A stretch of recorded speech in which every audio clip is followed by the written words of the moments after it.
पूज्य गुरुदेव को प्रणाम करता हूँ,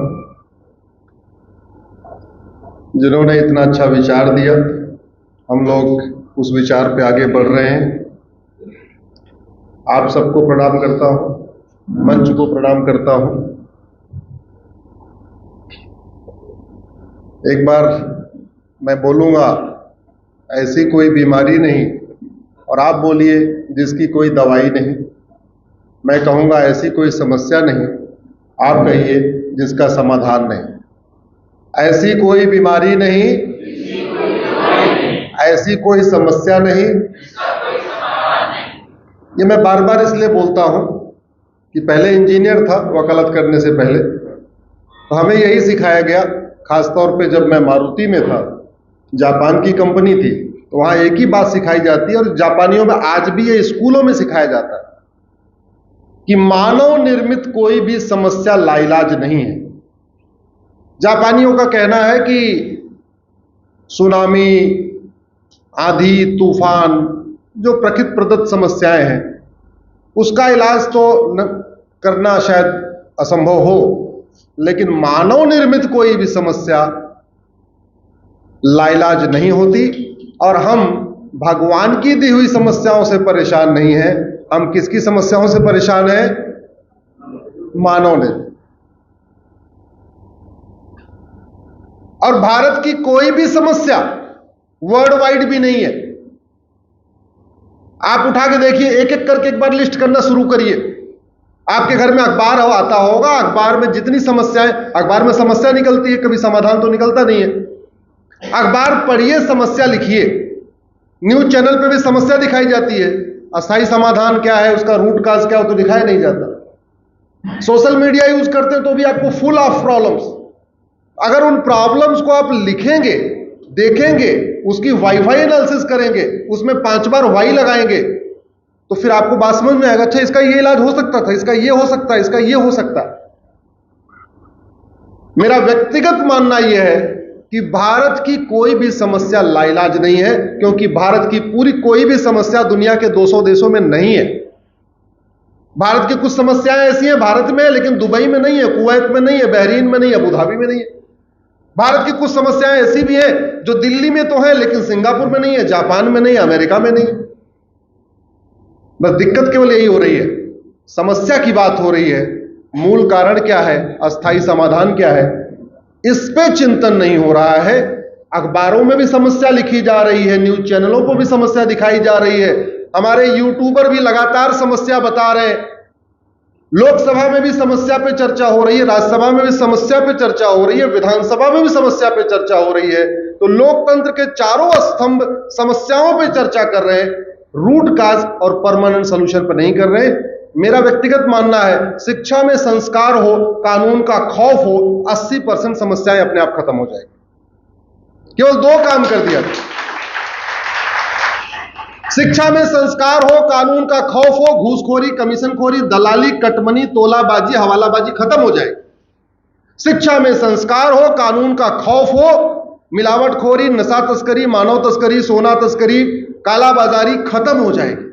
शिक्षा में संस्कार हो, कानून का खौफ हो, तो खान पान की वस्तुओं पे थूकना, पेशाब करना, मलमूत्र मिलाना बंद हो जाएगा। शिक्षा में संस्कार हो और कानून का खौफ हो, तो सड़क के किनारे अवैध निर्माण करना बंद हो जाएगा। 2 ही काम करना है जिसपे 75 वर्षों में काम नहीं हुआ। और कानून का खौफ कैसे पैदा होगा? जब हमारा कानून कठोर होगा और सजा 6 महीने साल भर के अंदर मिलना शुरू होगी। कल एक बड़े सज्जन बुजुर्ग रिटायर्ड आदमी सुप्रीम कोर्ट में पीआईएल फाइल किए थे, और जब चीफ जस्टिस ऑफ इंडिया की कोर्ट में सुनवाई चल रही थी तो मैं भी पीछे बैठा हुआ था, मेरा दूसरा मैटर था, मैं भी वेट कर रहा था। आई थिंक उनका आइटम 10 या 11 था, मेरा आइटम 16 था, तो मैं भी वेट कर रहा था बैठे। उनका यह कहना था, साहब ऐसी व्यवस्था कर दीजिए कि सुप्रीम कोर्ट के केस 1 साल में डिसाइड हो जाए, हाई कोर्ट में केस 1 साल में डिसाइड हो जाए, और डिस्ट्रिक्ट कोर्ट में केस 1 साल में डिसाइड हो जाए। वो चाह रहे थे टोटल जो है मैक्सिमम जो चले कोई भी केस, वो कितना चले, 3 साल। और वो आज अखबारों में छपा भी है। माननीय चीफ जस्टिस ऑफ इंडिया साहब ने कहा कि ऐसा असंभव है, मैं आज इस लक्ष्मी नारायण मंदिर की पवित्र भूमि से कहता हूं, 1 साल तो छोड़िए, 6-6 महीने के अंदर केस डिसाइड होना शुरू हो जाएंगे। 6-6 महीने किसकी गारंटी मैं लेता हूं। अरे आप झूठी शिकायत को गंभीर अपराध घोषित तो करो, झूठे एफआईआर को गंभीर अपराध घोषित तो करो,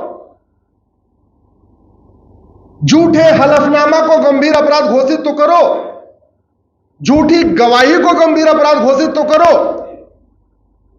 झूठे एफिडेविट को गंभीर अपराध तो घोषित करो, और झूठ पकड़ने के लिए नार्को पॉलीग्राफ ब्रेन मैपिंग कानून तो बनाओ। मैं गारंटी के साथ कहता हूं, साल भर तो ज्यादा होता है, 6-6 महीने के अंदर मुकदमे खत्म हो जाएंगे। जिस दिन हमने झूठी गवाही को गंभीर अपराध घोषित किया, बेटा भी बाप के लिए झूठी गवाही नहीं देगा और बाप बेटे के लिए झूठी गवाही नहीं देगा, क्योंकि अभी तो एक आदमी अपराधी है, झूठी गवाही देने वाला भी अपराध करेगा। डर के मारे लोग झूठी गवाही नहीं देंगे, और जब झूठी गवाही नहीं देंगे, आधे केस ऐसे खत्म।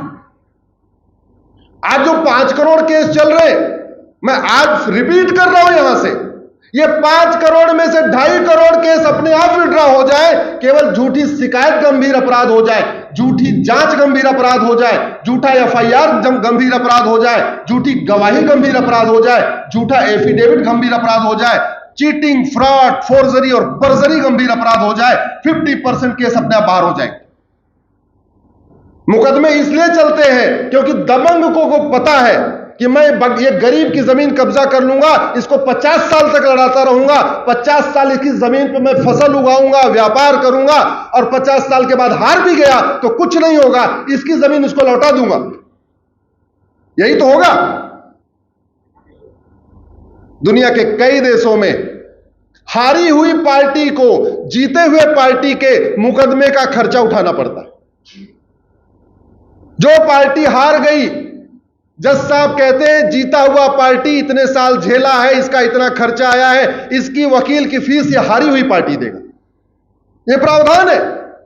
और बाकी तो छोड़ो, जिनके जुडिशियल सिस्टम को हमने नकल मारी है, ये प्रावधान वहां भी है, ब्रिटेन में है। ये दुनिया के कई देशों में झूठी शिकायत, झूठी गवाही, ये 10 से 20 साल की सजा होती है। इसमें हमने बनाया नहीं, हमने बनाना तो छोड़िए, जज को यह पावर नहीं है कि वो झूठ का कॉग्निजेंस ले ले।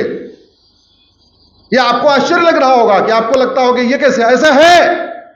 वो पुराने वाले सीआरपीसी में भी था, नए वाले बीएनएसएस में भी है, लिखा हुआ है no court take cognizance of the perjury. मतलब क्या हुआ, मेरा और मधु जी का मुकदमा चल रहा हो और मैं कहूं कि मधु जी ने अपने एफिडेविट में जो जो बातें लिखी हैं, इसमें से 4 बात गलत है, और मधु जी ने जो डॉक्यूमेंट पेश किए हैं, इसमें 4 फॉल्स डॉक्यूमेंट हैं।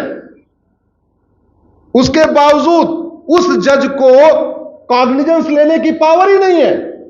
अगर वो जज सेटिस्फाई हो जाए कि हां ये जो मधु जी ने डॉक्यूमेंट लिया, अरे भाई मधु जी आप ऐसे आप नहीं करती, मैं आपकी बात नहीं कर रहा।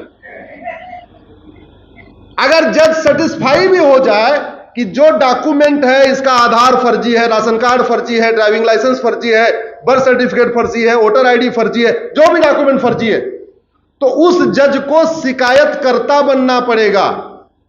और किसके सामने शिकायतकर्ता बनना पड़ेगा? बगल वाले जज के यहां। कोई जज इतना टेंशन क्यों लेगा? उसको 3 साल के बाद ट्रांसफर होके जाना है, और जब तक वो मुकदमा चलता रहेगा, जो जज शिकायतकर्ता बनेगा उसको बार बार आके वहां गवाही देनी पड़ेगी। तो मतलब एक जज, एक मेट्रोपोलियन मजिस्ट्रेट को दूसरे मेट्रोपोलियन मजिस्ट्रेट के कोर्ट में पहले तो शिकायतकर्ता बनना पड़ेगा, और ट्रांसफर हो गया तो लौट लौट के आना पड़ेगा, और वहां दोबारा कटघरे में खड़े होकर अपना बयान देना पड़ेगा। एक जज दूसरे जज के कटघरे में खड़ा होकर बयान क्यों देगा? हमने 250 साल के बाद कानून बदला, और ऐसी छोटी छोटी चीजों पे भी ध्यान नहीं दिया। ऐसे लगता है कानून का ड्राफ्ट करने वालों ने केवल एसी के चैंबर में बैठ के वहीं कोल्ड ड्रिंक पीते रहे और पुराने वाले को कॉपी पेस्ट मार के दे दिया। मैं कह रहा हूं केवल 2 काम हो जाए। झूठ पकड़ने के लिए नार्को पॉलीग्राफ ब्रेन मैपिंग कानून बन जाए, भारत के 800 जिलों में से हर जिले में झूठ पकड़ने के लिए एक लैब बन जाए, नार्को पॉलीग्राफ ब्रेन मैपिंग, और जो शिकायत करता हो उससे अंडरटेकिंग लेना शुरू कर दें। जैसे कोई थाने आए एफआईआर करने, उससे अंडरटेकिंग ले ले कि जो बातें मैं कह रहा हूं ये सब सत्य है, और जरूरत पड़ने पे इसके लिए मैं अपना नार्को पॉलीग्राफ ब्रेन मैपिंग करा लूंगा। जैसे केस को जांच हो, जांच करता जो हो, वो सब इंस्पेक्टर जो भी जांच करता हो, उससे अंडरटेकिंग ले लिया जाए, इस मुकदमे की हमने पूरी जांच कर लिया है और जांच में जो जो पाया ये सब सत्य है, और जरूरत पड़ी तो इसके लिए मैं अपना भी टेस्ट कराने के लिए तैयार हूं। जो गवाह आए, गवाही से पहले उससे अंडरटेकिंग ले लिया जाए, जो मैं गवाही देने जा रहा हूं ये सब सत्य है और इसको चाहिए, तो इसके लिए मैं अपना टेस्ट कराने के लिए तैयार हूं। झूठे गवाह भी भाग जाएंगे, झूठी शिकायत भी कम हो जाएगी, झूठे एफआईआर भी कम हो जाएंगे, और 50% मुकदमे अपने आप खत्म हो जाएंगे। और फिर प्राचीन जो हमारा सतयुग हुआ करता था, जैसे फटाफट सजा होती थी, फटाफट दंड मिलता था, वो व्यवस्था आ सकती है।